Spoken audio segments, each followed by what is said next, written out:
Today's sci-fi film that I'm going to be talking about is Loy Bao. It is a 2017 film from Vietnam. The English title is Head Rush. And it sort of came up for me. I was looking at superhero style films from other places outside the US and ended up stumbling on this. Definitely felt like giving it a go. This movie is ridiculous. The main character is Tam. He is a graphic novel writer slash artist, and he's been working on his first novel for 6 years. During that entire stretch, his wife, Lynn, has been supporting her, him, and their son, Bo. The movie sort of kicks off with Tam. He's going to go see a friend of his that gets referred to as Uncle Ma, and he wants to show him his most recent draft of his novel. They end up meeting at the cafe that Lynn, his wife, works at, and Tam starts coughing. Uncle Ma is concerned, but Tam brushes him off, letting him know, I'm going to go see the doctor soon anyway. Don't worry about it. It's nothing major. Then the appointment comes around. Tam has cancer, and he's given less than 2 months to live. He does get worked up, and I get it. That's quite a life whammy to get and have that just disrupt everything. I really don't get it, but for whatever reason, he decides to go to the friend Uncle Ma to give him the news first. Right after giving him that news, Uncle Ma decides to reveal his own shocking news. Even though he's known in their entire small area as a farmer, Uncle Ma is secretly a scientist slash researcher who has been working for the last 2 decades or so on a revolutionary surgery. And the surgery in question, transplanting someone's head on an entirely different body. And since Uncle Ma couldn't get funding legally through whatever routes happen in that area, I can't even begin to guess, he is doing it in secret as best he can. Uncle Ma then shows off his lair hidden underneath. That's this hidden research lab, showing it off. Some very oddly high-tech equipment for someone posing as a farmer and presumably having the salary for that. Regardless, he scans Tam to see if he would be a viable candidate for the surgery.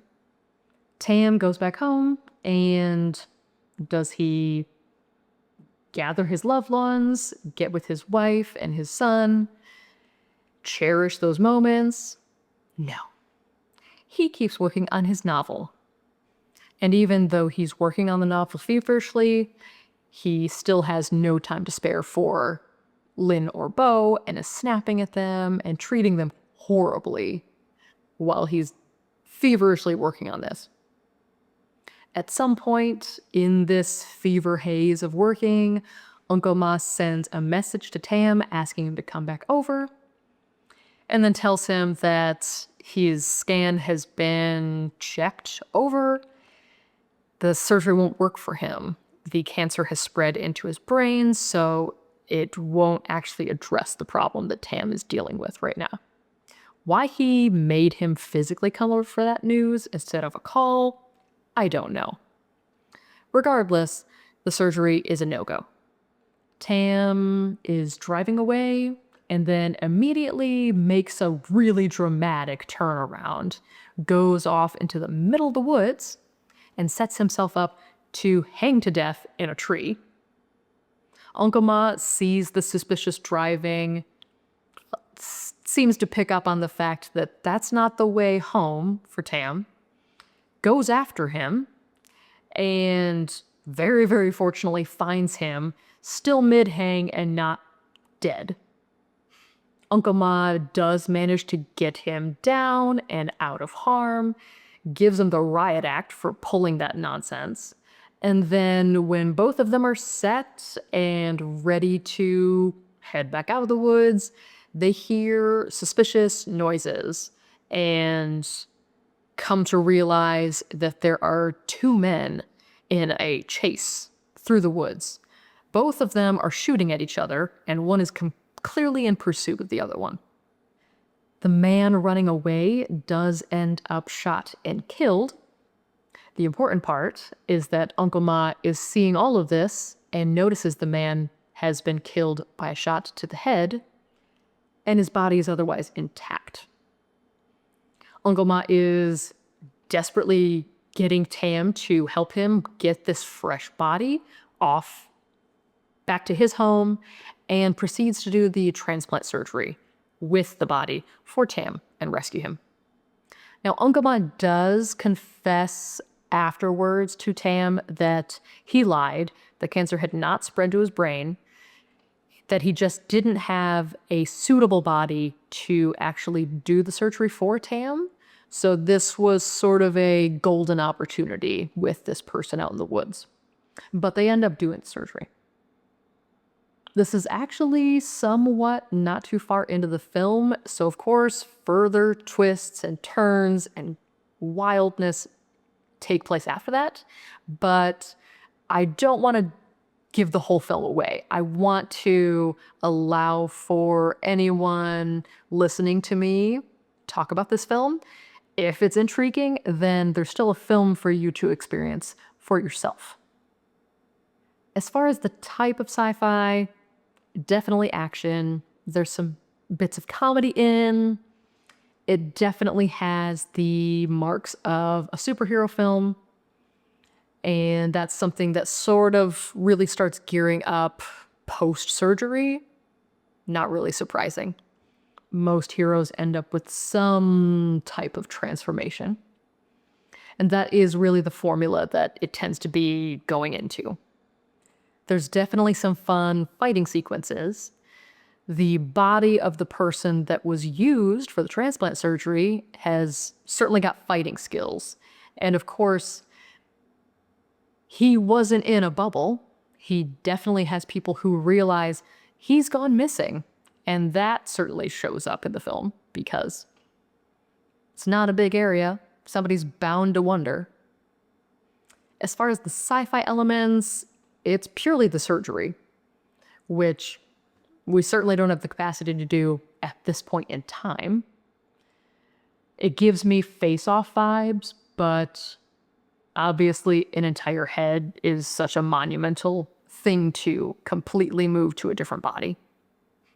The film does explore the idea that what you have personally developed over the course of your life for motor skills, muscle memory, that will no longer be in sync with a new body. And even with a new body, there will be certain facets of what that body experiences that there's a disconnect or an odd, not fully in sync with the head versus the body that it's running. And so that ends up being an interesting element. The movie has fun exploring something that Uncle Ma calls cellular memory, which is the idea that cells actually do store memory and not purely cells in the brain. So when Tam starts having these memories of things he never did or he never experienced and is suddenly having to wade through that. It's something that I sort of want to call nonsense, and yet at the same time, we already know it's not as separate as the brain does this, other body parts do that. Organ transplants have led people to develop a fondness for certain types of food or other more minor aspects of living, but nonetheless, that came from the host body who initially had that organ. So it may be stretching it horrendously far, but it's sort of intriguing. This movie was pretty fun to watch. I vacillated between enjoying the watch and wanting to punch Tam in the face. The action sequences were absolutely fun, and it's not a movie that took itself too seriously, had enjoyment in just how it played out, nothing too crazy or dramatic about it, in spite of some of the grisly content by default. Tam, on the other hand, really tried my patience. He ends up being fairly self-centered most of the time, entirely fixated on his goal of being an author, even after being told he only has 2 months left. Why he thinks he's going to finish this book in the less than 2 months when 6 years wasn't enough to do it for him, I don't know. But nevertheless, he fixated on that to the exclusion of anything else important in his life. By the end of the movie, I would have cheered if Lynn had straight up punched him and left him in the dust, took Bo with her, and just had a nice life separate from this awful man. There's also some very big gaps in story, plot holes that a little bit exasperating, I suppose. Although, since it's an action, superhero style film, they're overlooked, basically ignored. It's not keeping the film from running by any stretch, which, yeah, it keeps running just fine. A plot hole that I keep running onto is, how does a scientist who is working on a surgery of this type getting the resources he needs to continue researching and also attempting their surgery? At some point further in the film, you do find out Uncle Ma had a benefactor for a good chunk of that time. However, even outside of that, he had a stretch where he is doing this all on his own, no other help, no other funding. So what are you doing to source actual bodies, to be attempting surgery, to gain further advances, to make this more achievable? Not to mention whatever high-tech equipment you deem necessary to be pursuing this. Seriously, was he pulling a Dr. Frankenstein and straight up robbing cemeteries? Realistically, that is the least awful method of getting corpses for yourself, and the one less likely to traumatize people who knew them in life. He's supposed to be a good guy, but what if he was just fully murdering people to keep doing the research? No, remembering now, he did lie to Tam that he couldn't do the surgery, that he had cancer, when really he didn't have any bodies to work with. But in that instance, it could just be that he was worried about what Tam would do with that knowledge. Tam was already acting incredibly erratically by that point, so it's not all that far-fetched to think that he would be capable of getting someone suitable and offing them so that he'd have an option for surgery. But regardless, Uncle Ma had no ethical problems taking a man just freshly gunned down in front of him and using him for this. He didn't even check the guy's blood type before going with it. So, do you really think this is a viable candidate just off of sheer hope? By all rights, the surgery should have been doomed from the get-go with that lack of knowledge about the new body compared to the patient that you want to use it for. Also, he did not know anything about the stranger or the life that he used to lead, and had no problem taking this man, using the body, and it's just a missing person forevermore? I get that he had a friend he wanted to save, but that is incredibly myopic and callous to this other person. It really hits on one of the reasons why organ donation is so strictly regulated, and the process involved from start to finish is very extensive. It follows up on the consent of the person offering the organ, double checking health parameters, making sure that they are prepared to donate and still be healthy moving after that, and acknowledging they have the rights to their own body. And this is even talking about organ donation post someone dying. If you don't opt into it before you're dead, it's not happening.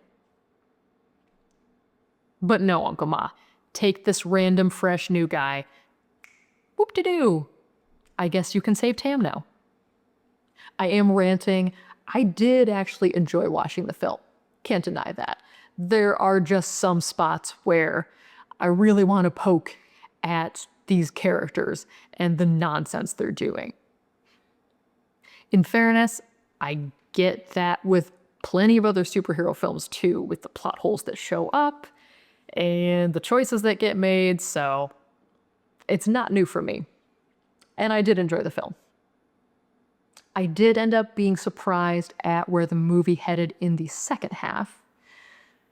Mr. Donor Body, some pieces are filled in, Uncle Ma's previous life and what he had been doing prior to being in this town. There ends up being a whole other element and aspect to the film. And so that ends up pretty fun. Last I checked, Loy Bao or Headrush was streaming on Hoopla, Plex, Fossum.tv, and Distro.tv. And then you could also rent or buy through Amazon Prime, Apple TV, and Fandango at home. Of course, that can change in the future, which is why JustWatch.com is incredibly useful. So, if this is intriguing for you, even with the rant, or maybe even because of the rant, feel free to check it out for yourself. I'm going to be back for more, so I will see you soon.